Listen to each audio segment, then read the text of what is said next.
You meet someone new, and within days, you're already overthinking everything. Every text message feels loaded. Every pause in conversation feels significant. Every small gesture, or lack of one, sends you spiraling into analysis. You feel everything so deeply. When they're happy, you're elated. When they're distant, you're devastated. You lie awake replaying conversations. You read between the lines of their words, and meanwhile, they seem fine, calm, unbothered. And you think, what's wrong with me? Why do I feel so much when they feel so little? Am I too sensitive, too needy, too intense?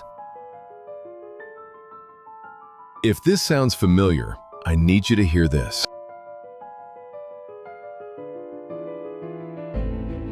You're not broken, you're not too much, and you're not overreacting. What you're experiencing has a name. It's called emotional hyperpermeability, and it's rooted in the way your nervous system processes connection, threat, and intimacy.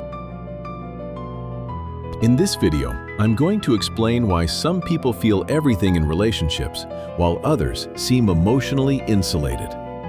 We'll talk about the psychology and neuroscience. First, let's reframe this.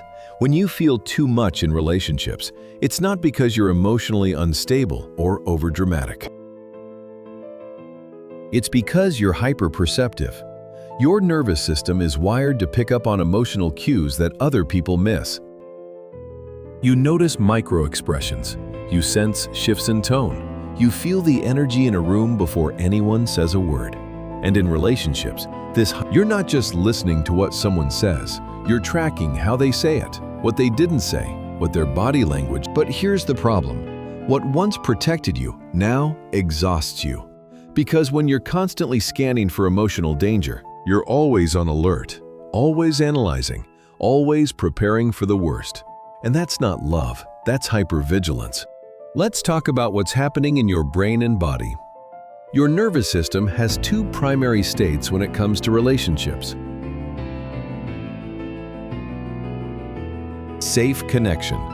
When your nervous system feels secure, you can be present, authentic, and relaxed with someone. Threat detection. When your nervous system perceives danger, emotional distance, inconsistency, potential rejection, it activates your stress response. You become hypervigilant. For people who feel too much in relationships, the nervous system is almost always in threat detection mode. Why? Because at some point, usually in childhood, your nervous system learned that relationships are unpredictable, conditional, or unsafe. Maybe you had a caregiver who was emotionally inconsistent, loving one moment, cold the next. Maybe you learned that love was conditional. You had to perform, achieve, or behave a certain way to be valued. Whatever the pattern, your nervous system absorbed a core belief. Relationships are dangerous. I need to stay alert to survive them. And now, if you're nodding along to this, there's a good chance you have what attachment researchers call anxious attachment. Anxious attachment develops when you grow up with inconsistent caregiving. Your needs were sometimes met, sometimes ignored, and so you learned to hyper-monitor the people you love. You became an expert at reading emotional cues because you had to. And now, as an adult, you carry that pattern into every relationship. You overanalyze texts. You panic at distance. You sacrifice your own needs to keep the peace.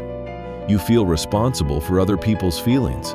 And when someone pulls away, even slightly, it doesn't just feel bad, it feels like annihilation. Because to your nervous system, distance equals abandonment, and abandonment equals death. That's why you feel so much. It's not just emotions, it's survival. There's another layer here, especially for highly sensitive people or empaths. You don't just notice when your partner is upset, you feel it in your own body. Their stress becomes your stress. But for some people, mirror neurons are hyperactive. You don't just empathize with others, you become them. And in relationships, because you're not just managing your own emotions, you're managing theirs too. You're constantly trying to regulate their mood, fix their problems, prevent their disappointment. Here's where it gets tricky. When you feel too much in relationships, you often fall into what I call the emotional responsibility trap. If your partner is upset, it's your job to fix it. If they're distant, it's because you did something wrong. This belief is exhausting, and it's also false. But when you grow up in an environment where you had to manage others' emotions to stay safe, this boundary doesn't exist. And so you pour yourself into relationships. Okay, let's get practical. The first step to stopping the emotional overwhelm is learning to interrupt the spiral before it takes over. This is called the somatic pause. When you feel yourself spiraling, overthinking a text, panicking about distance, absorbing someone else's mood, pause. Stop what you're doing. Once you locate the sensation, just notice it. Then do something physical to discharge the activation. Take 3 deep breaths. If you're someone who absorbs other people's emotions, you need to practice emotional differentiation. This means learning to distinguish between your emotions and theirs.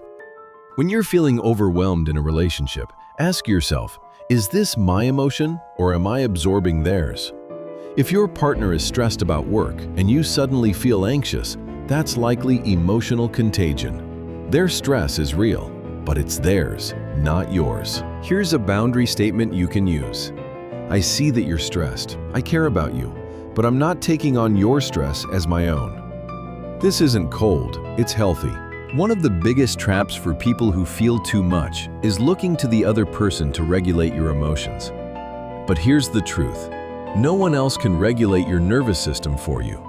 Instead of seeking external validation, you need to build internal regulation. This is called a self-soothing anchor. When you feel too much, your brain often confuses fear with fact. Your nervous system sounds an alarm. They're distant, they're pulling away. And you treat that alarm as truth. Here's a tool, the relationship reality check. When you're spiraling, pause and ask, what am I afraid is happening? What evidence do I actually have? What are other possible explanations? This practice helps you reality test your fears instead of treating them as facts. You're not denying your feelings, you're just checking whether your fear is based on present evidence or past wounds. Here's what I want you to understand. Feeling deeply is not a weakness, it's a gift. Your emotional depth is what allows you to love fully, connect authentically, and create intimacy that others can't access. The problem isn't that you feel too much. The problem is that you were never taught how to regulate what you feel. But you can learn. You can feel everything and stay grounded. You can be empathetic and boundaried. You can love deeply and maintain your sense of self. It just takes practice. It takes nervous system regulation. If you spent your life feeling like you're too much in relationships, that narrative ends now. You're not too much. You're not too sensitive. You're not too intense. You can feel deeply and still be safe. You can love fully without losing yourself. You've got this.